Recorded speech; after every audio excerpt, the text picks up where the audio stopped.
இந்த சுடி நான் செகண்டாக தைச்ச ஓப்பன் டாப்புங்க.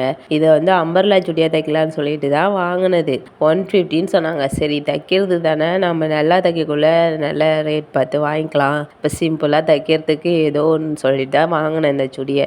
வாங்கினா அம்பர்லா கட்டிங் பண்ண போடுறப்ப துணி வந்து 2 மீட்டர் தான் இருக்குது, பத்தாதுன்னு சொல்லிட்டாங்க. சரி அப்புறம் என்ன பண்ணுறதுன்னு சொல்லிட்டு ஓப்பன் டாப்பே தைச்சிட்டேங்க. இதை தைச்சி போட்டதுக்கப்புறம் ரொம்பவே நல்லாவே இருந்துச்சுங்க. இந்தமாரி நான் காலேஜ் படிக்கல ஒரு சுடி போட்டிருந்தேன். அது ஒயிட்டும் கொஞ்சம் அப்படியே கிரே கலரும் கலந்த மாரி இருக்கும். அந்த ஞாபகம் வந்துச்சு இந்த சுடியை போட்டதுமே. இந்த ஊறுகாய் பார்த்திங்கன்னா நான் வந்து அரிஞ்சு ஊற வச்சு 1 மாதம் ஆகுதுங்க. 1 மாதத்துக்கு அப்புறம் தான் எனக்கு அந்த ஊறுகாய் ஊற வச்ச ஞாபகமே வந்துச்சு. அதுக்கப்புறம் தான் சரி இன்றைக்கி தாளிச்சிடுன்னு சொல்லிட்டு இன்றைக்கி தாளிக்கிறதுக்கான ப்ராசஸிங்கில் இறங்கிட்டேன். அது முன்னாடியே எலுமிச்சம்பழம் கூட கார மிளகாய் தூளும் உப்பும் போட்டு நல்லா குலுக்கி ஒரு 3 நாள் வெயிலில் காய வச்சு எடுத்து உள்ளே வச்சேன். அவ்வளோதாங்க. அதுக்கப்புறம் மறந்தே போயிட்டேன். இவங்க அப்பப்போ சாப்பிடும்போது ஊறுகாய் தேவைப்படும் போது தாளிக்காமலே எடுத்து சாப்பிட்ருக்காங்களாட்டுக்கு, அது எனக்கு தெரியல. இங்கே ஊறுகாய் தாளிச்சிட்டு இருக்கும்போது தான் தேங்காய் விழுந்த சத்தம் எடுத்து டக்குன்னு ஓடி போய் அதை எடுத்து போட்டு வந்து தாளிச்சிக்கலான்னு சொல்லிட்டு இந்த வறுத்ததெல்லாம் அப்படியே கொஞ்சம் நேரம் ஆற வச்சுட்டு போய் தேங்காய் எடுத்துகிட்டு வந்துட்டேங்க. ஆறுனதும் அதை அரைச்சிட்டு நெல்லெண்ணெயை ஊற்றி அதில் கடுகு, கருவேப்பிலை, பெருங்காயத்தூள்,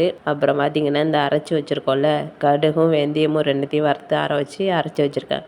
அதையும் இது கூட சேர்த்து மிக்ஸ் பண்ணி அப்படியே ஊற வச்சுருந்தேன் பாருங்கள் 1 மாதமா, அந்த ஊறுகாயில் அப்படியே சேர்த்து கிளறி விட்டுட்டேங்க.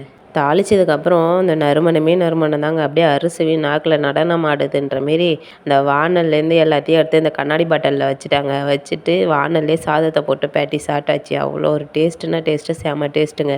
என்ன பாட்டில் தான் பெருசாக இருக்குது, ஊறுகாய் கொஞ்சம் கம்மியாக போயிடுச்சு, அவ்வளோதாங்க. அப்படியே ஈவினிங் போல் நம்ம வீட்டில் பூத்த குண்டுமல்லி அப்படியே போட்டு பெருக ஆரம்பிச்சிட்டோம். இப்போலாம் நான் தான் பெரிப்பேன் எப்பயுமே. இப்போ அவங்க நிறையா பூக்க ஆரம்பித்ததும் அவங்களுக்கே ஒரு ஆர்வம் வந்து அவங்களும் இப்போ பெருக்க ஆரம்பிச்சிட்டாங்க. அவங்க வந்து பறித்து கொடுத்தாங்க. இந்த பூத்த பூ வந்து நாள் பூத்தது.